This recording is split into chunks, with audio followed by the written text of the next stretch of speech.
अस्सलाम वालेकुम, कैसे हैं आप सब। Welcome back to my YouTube channel Shama store and makeovers. और ये वीडियो बहुत ही ज़्यादा इंफॉर्मेटिव होने वाला है एंड ये बहुत ही रिक्वेस्टेड वीडियो है सबके लिए जो मेरी तरह पर्सनली ज़ियारत के बहुत ज़्यादा कायल हैं। अभी मैं रिसेंटली बिजनौर गई थी। अब आप समझ सकते हैं कि मैं ये पूरा व्लॉग जोगीपुरे के ऊपर बनाने वाली हूँ बिकॉज़ बिजनौर में जो सबसे फेमस है वो है जोगीपुरे, जो दरगाह है जिसको दरगाह नज़फ़ आलिया हिंद भी कहा जाता है। इस दरगाह के पीछे पूरी स्टोरी क्या है, आप कैसे जाएंगे, आपका कहाँ पे कैसे स्टे होगा, और एक एक चीज़ जो है मैं सॉरी इस वीडियो में आपको बताने वाली हूँ। सबसे पहले आप मेरा जो प्लेलिस्ट है चैनल पे ज़ियारत करबला करके, उसमें आप चेक कर सकते हैं। मैंने हर एक रोज़े की पर्सनली जो है वीडियोस शूट की हैं और शॉर्ट्स में उसको अपलोड किया है, तो वहाँ से आप ज़ियारत कर सकते हैं। और ये व्लॉग पूरा मैं सारे क्वेश्चंस के आंसर देने वाली हूँ बिकॉज मैं भी आई वाज लाइक कि मैं बहुत सालों से जाना चाहती थी और बहुत से लोग जाना चाहते थे मेरी नॉलेज में। लेकिन होता क्या है कि लोग नहीं जा पाते हैं, किसी को पूरा गाइडेंस नहीं मिलता है। मैंने यूट्यूब पे भी चेक किया थॉरली। लोगों ने बताया तो है दरगाह के बारे में, बट एक प्रॉपर ब्रीफ वीडियो नहीं बना है उस पर कि आपको कैसे जाना है, कैसे क्या करना है। तो वो सारा मैं इंशाल्लाह इस वीडियो पे कवर अप करूंगी। वीडियो को स्टार्ट करने पहले आप सबसे रिक्वेस्ट करना चाहूंगी that those who are new to my channel kindly subscribe my channel and don't forget to press the bell icon, ताकि आपको कोई भी न्यू वीडियो की अपडेट जो है आपको मिस आउट ना हो, आपको नोटिफिकेशंस मिल जाए तो आप वीडियोस को देख सकते हैं। साथ ही जो लोग जा चुके हैं या जो जाना चाहते हैं, क्योंकि ये अभी मैं रिसेंटली एक दो दिन पहले ही वापस आई हूँ। मैं जो कुछ है अपडेट एकदम ताज़ा वाला आज वाला कैसा चल रहा है वहाँ पे, मैं वो बताने वाली हूँ इस वीडियो में। तो प्लीज़ लाइक शेयर और कमेंट कीजिएगा। कोई भी डाउट हो, कोई भी क्वेरीज हो तो आप मुझसे कमेंट सेक्शन में पूछ सकते हैं। Definitely I am gonna reply each one of you. Without wasting any time let's quickly get into the video. तो सबसे पहले मैं आपको बता दूं कि वहाँ पे फ्लाइट का कोई भी रास्ता नहीं है और बिजनौर में ही ये दरगाह है। and, ये दरगाह उत्तर प्रदेश में एक ज़िला लगता है बिजनौर करके, वहाँ पे ही है। ठीक है। आपको फ्लाइट का कोई भी नहीं मिलेगा रूट। आप दो तरीक़ों से जा सकते हैं, या तो आप रिजर्वेशन करा सकते हैं, बाय ट्रेन आप ट्रैवल कर सकते हैं, या फिर आप बाय रोड जा सकते हैं। जो भी लोग सहारनपुर, दिल्ली और मुरादाबाद ऐसे एरियाज़ में रहते हैं उनके लिए बेटर क्या है कि वो बाय रोड चले जाएं, क्योंकि उनको बहुत पास पड़ेगा। मगर जो मेरी तरह लखनऊ में रहते हैं या लखनऊ की साइड जो भी शहर आते हैं उस तरफ अगर आप रहते हैं, तो आपके लिए आप चाहें तो बाई रोड भी जा सकते हैं, या फिर आप जो है रिजर्वेशन भी करा सकते हैं। और ये 500 किलोमीटर्स का पूरा रास्ता है, अराउंड दिल्ली जितना ही है लखनऊ से, बट जो रूट है वो काफ़ी मतलब बहुत अच्छा नहीं है। इस वजह से टाइम लग जाता है। मेरी ट्रेन चंडीगढ़ एक्सप्रेस थी, जो कि बिजनौर स्टेशन पे ही मैं गई थी। बट जो भी मैंने गलतियाँ की हैं, मैं चली गई, मुझे इतना पता नहीं था, तो वो मुझे जाके पता चला है। तो मैं अपना पर्सनल एक्सपीरियंस आपसे शेयर करूँगी और आपको मैं बेस्ट रूट और बेस्ट तरीका भी मैं आपको सजेस्ट करूँगी। माशाल्लाह से मेरी शाबान की जो नौचंदी है वो वहीं पे हुई थी। मैंने फ्राइडे भी वहीं पे स्पेंड किया। ये चीज़ काफ़ी अच्छी रही। और मजलिसें मुझे नहीं मिल पाई बिकॉज द रीज़न इसकी शाबान विलादत का महीना है, तो महफिल वहाँ पे हो रही थी। मजलिस का ऐसा कोई इंतज़ाम नहीं था फ़िलहाल। अब मैं आपको पहले बताती हूँ रूट में, एक एक चीज़ को कवर अप करती चलूँगी इंशाल्लाह। सबसे कि मैं बिजनौर स्टेशन गई, बट मुझे ऐसी ट्रेन को ऑप्ट करना चाहिए था जो नजीबाबाद जाए, क्योंकि नजीबाबाद से बहुत पास पड़ता है, नजीबाबाद जंक्शन लगता है। ठीक है।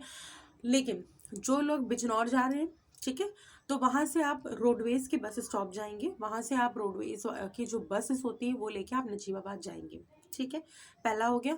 जो लोग नजीबाबाद जंक्शन उतरेंगे, और वहाँ पे I think Chandigarh superfast express वहाँ पे भी एक जाती है।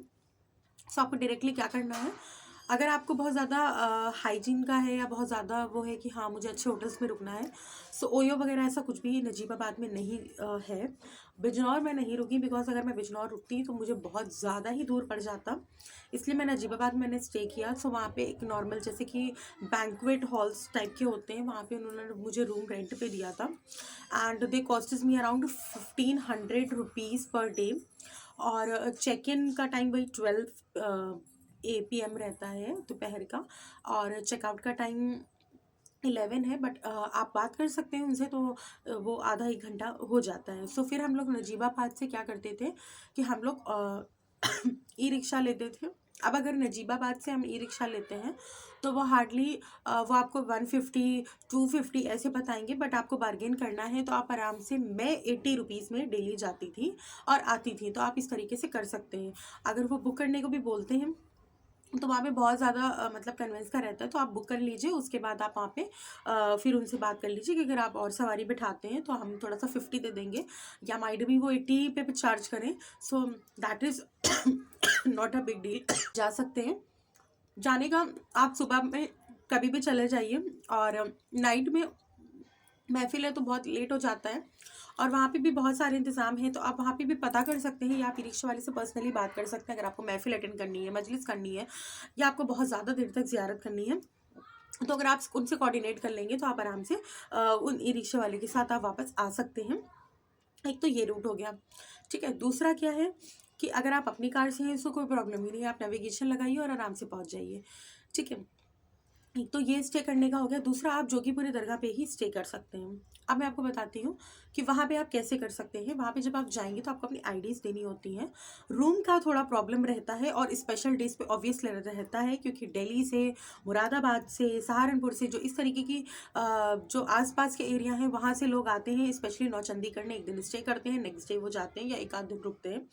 तो ऑब्वियसली बात है कि रूम्स जितने अवेलेबल होंगे उतने ही मिल पाएंगे। तो सब वहाँ पे एक उनका वो बना हुआ है पूरा ऑफिस, आपको वहाँ जाके बात करनी होगी अगर रूम अवेलेबल है, क्योंकि वहाँ पे कोई भी कोटा सर्विस या कुछ ऐसा नहीं है, फर्स्ट कम फर्स्ट सर्व वाला है।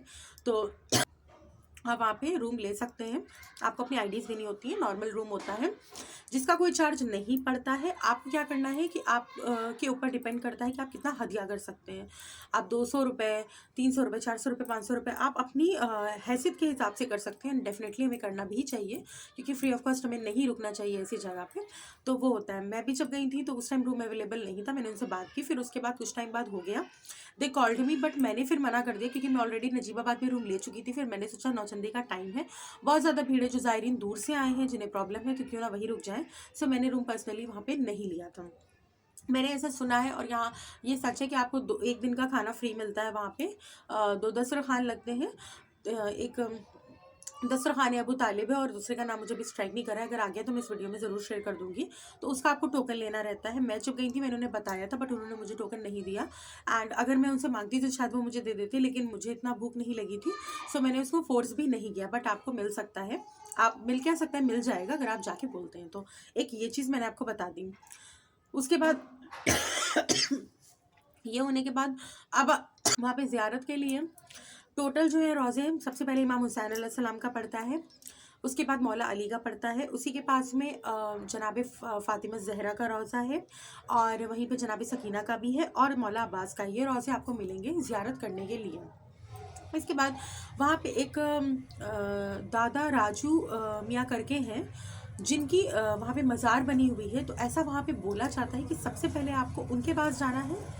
ठीक है, वहाँ पे आपको फातिहा पढ़ना है, वहाँ उनकी ज़ियारत करनी है। उसके बाद फिर आपको जाना है मौला हुसैन के रोज़े पे, फिर आप मौला अली के रोज़े पे जाएंगे, पीछे तक पूरा बना हुआ है। उसके बाद जनाब सकीना का है बाहर निकलते ही, फिर जनाब फ़ातिमा ज़हरा का है, और उसके बाद जो है मौला अब्बास का रोज़ा है। तो ये इस तरीके से पूरा ज़ियारत का सिलसिला रहता है।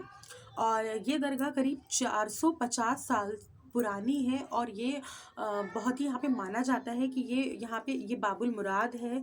ये ज़मीन यहाँ पे अगर कोई भी अपनी हाजत लेके आता है तो वो ज़रूर कबूल होती है। इंशाल्लाह सबकी मुरादें कबूल होंगी, जो लोग गए हैं, जो लोग जाना चाहते हैं, और मैं भी हो आई हूँ, मेरी भी।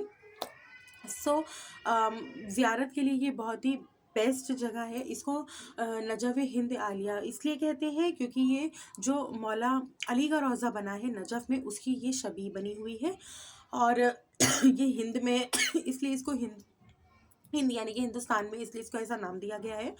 अब मैं आपको स्टोरी बताती हूँ इस दरगाह का, कैसे इसकी तामीर हुई। तो वो भी वहाँ पे आप पूछेंगे तो भी पता चल जाएगा, लेकिन अब ये बहुत स्टोरी भी बहुत ज़्यादा फेमस हो गई है। सो एवरीबडी नोज़, बट जो लोग नहीं जानते, मेरे चैनल पे पहली बार आए हैं, या उन्होंने पहली बार जोगीपुरे का जानना चाह रहे हैं, तो मैं उनके लिए ज़रूर बताना चाहूँगी, और जो सुन चुके हैं उनको भी रिपीट कर रही हूँ। 450 साल से पहले जब औरंगज़ेब ने अपनी कुर्सी संभाली थी। उसके वालिद बहुत ज़्यादा उनकी तबीयत ख़राब थी। तब क्या हुआ था कि वो जो है जितने भी कमांडर्स थे उनकी उनको जो है उन पे अटैक कर रहा था। तब क्या हुआ कि वहाँ पे जो ये राजा दादा हैं, ये उन्हीं के कमांडर थे। तो ये भाग के अपने नजीबाबाद वाले ही अपने गांव में वापस आ गए थे। और मौला अली वो बहुत मानते थे, बहुत चाहते थे, तो हमेशा उनको याद करते रहते थे, उनसे दुआएं करते रहते थे। फिर एक टाइम ऐसा हुआ कि मौला अली आए वहाँ पे अपने घोड़े के साथ। और उसके बाद उनका कोई मतलब था पर्सन जो नाबीना था, जो ब्लाइंड पर्सन था। तो उसे उन्होंने कहा कि जाओ जाके बता दो उसको कि मैं जिनको वो याद करता है, जिनका चाहने वाला है, वो उनसे आए ही मिलने। तो वो यही बोलने लगा कि मैं बहुत ज़्यादा ज़ईफ़ हूँ और मैं नाबीना हूँ, मैं देख भी नहीं सकता, तो मैं नहीं जा पाऊँगा।